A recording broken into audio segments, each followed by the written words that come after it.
ನೋಡಿ, ಇದು ಕೋಲಾರ ನಗರದ ನ್ಯೂ ಗೌರ್ಮೆಂಟ್ ವಿಶ್ವೇಶ್ವರಯ್ಯ ಕ್ರೀಡಾಂಗಣ ರಸ್ತೆ. ಏನು ಕೋಲಾರ ನಗರಸಭೆಯ ಕಸದ ನಿರ್ವಹಣೆ ಏನಿದೆಯೋ, ಯಾವುದೇ ಖಾಸಗಿ ಅಂಗಡಿಗಳಿಗೆ, ಮಾಂಸದ ಅಂಗಡಿಗಳಿಗೆ ನೋಟಿಸನ್ನು ಕೊಡಬೇಕಾಗ್ತದೆ. ಅದರ ನಿರ್ವಹಣೆ ಸರಿಯಾಗಿ ಮಾಡ್ತಾಯಿಲ್ಲ ಅಂತ ಕಾಣಿಸ್ತಾ ಇದೆ. ನೋಡಿ, ಈ ಮೂಟೆಗಳಿಂದ, ಅಂಗಡಿಗಳಿಂದ ತೊಗೊಂಬಂದು ಮೂಟೆಗಳನ್ನು ಎತ್ಕೊಂಬಂದು ಈ ಸ್ಟೇಡಿಯಂ ರಸ್ತೆ ಏನಿದೆಯೋ ಈ ರಸ್ತೆಯಲ್ಲಿ ಹಾಕ್ಬಿಡ್ತಾರೆ. ಇದರ ವಾಸನೆಯಿಂದ ನಾಯಿಗಳು ಅದನ್ನು ಓಪನ್ ಮಾಡಿ ಅದನ್ನು ರಸ್ತೆನೆಲ್ಲ ಮಲಿನಗೊಳಿಸ್ತಾ ಇದೆ.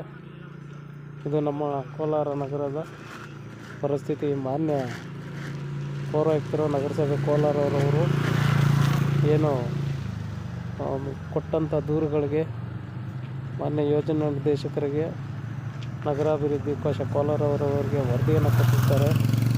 ನಮ್ಮಲ್ಲಿ ಘನತ್ಯಾಜ್ಯ ವಿಲೇವಾರಿ ಘಟಕ ಇಲ್ಲದಿರುವ ಕಾರಣ ನಾವು ಹಸಿ ಕಸ, ಒಣ ಕಸ ವಿಂಗಡಣೆ ಮಾಡ್ತಾಯಿದ್ದೀವಿ ಅಂತ. ಇದೇ ರಸ್ತೆಯಲ್ಲಿ ಕಾಲೇಜು ಹುಡುಗರು ಓಡಾಡ್ತಾರೆ.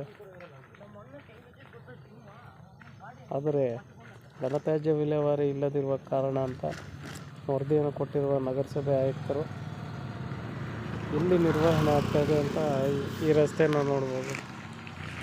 ಹಾಗಾದರೆ ಈ ಕಸನೆಲ್ಲ ಎಲ್ಲೇ ಹಾಕ್ತಾಯಿದ್ದಾರೆ ಅನ್ನೋದು ನಮ್ಮನ್ನು ಕಾಡ್ತಕ್ಕಂಥ ಒಂದು ಪ್ರಶ್ನೆ. ನೋಡಿ, ಎಂಥ ಗಲೀಜಿದೆ ಅಂದರೆ, ನೋಡಿ, ಆ ನಾಯಿ ಅದನ್ನು ತಿನ್ನಬೇಕಾದ್ರೆ ಆ ಮಣ್ಣು, ಗಲೀಜು ಎಲ್ಲ ತಿನ್ನುತ್ತೆ.